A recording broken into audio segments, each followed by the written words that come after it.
everyone. This is Nazma Rosado, and welcome to Overseeing Teams and Projects.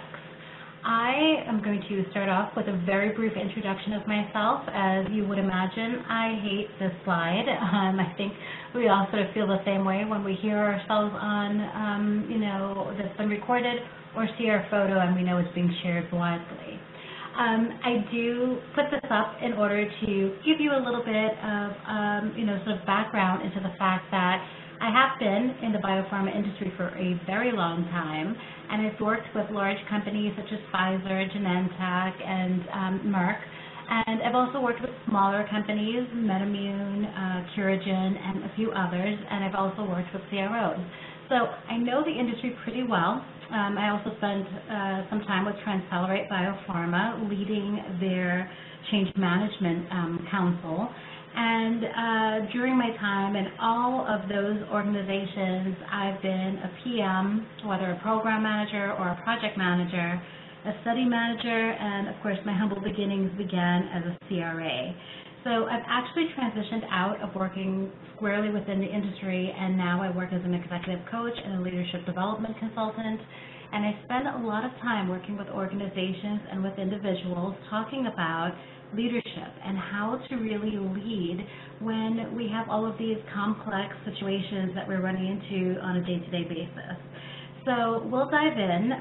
As we go, we'll sort of cover different elements of project management, of leadership, of what it means to influence without authority.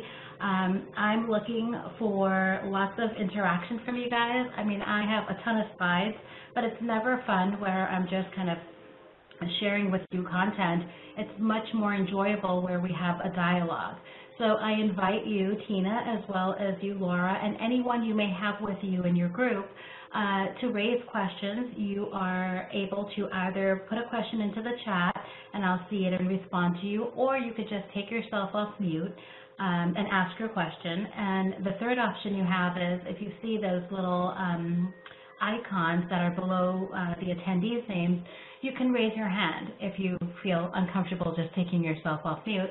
Raise your hand and I can call on you. You can take yourself off mute, or I can unmute you, and then we can actually engage in some conversation. So moving on then, what we'll do is we'll take a look at what some of the learning objectives are that we have set out to ensure that we cover with you. So we're going to describe the difference between project management and leadership, right? There's a difference between the two. And I think probably most of us know this, but it's when do we use one set of skills versus another. We're also going to talk about effective communication skills and how to really master and, well, first off, build, right, and then master relationships with your project teams. So we'll talk about expectation setting, which is really the core to everything when it comes to developing relationships. We'll then talk about performance, right?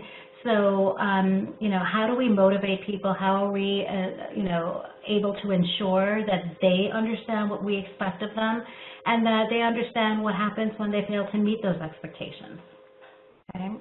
And so the goal is for us to develop effective team leadership skills, which includes those that, I've previously mentioned, such as communication skills, but also really thinking about negotiating and what that means and what are the skills that, we need to leverage in order to be good negotiators, and finally, how to influence well.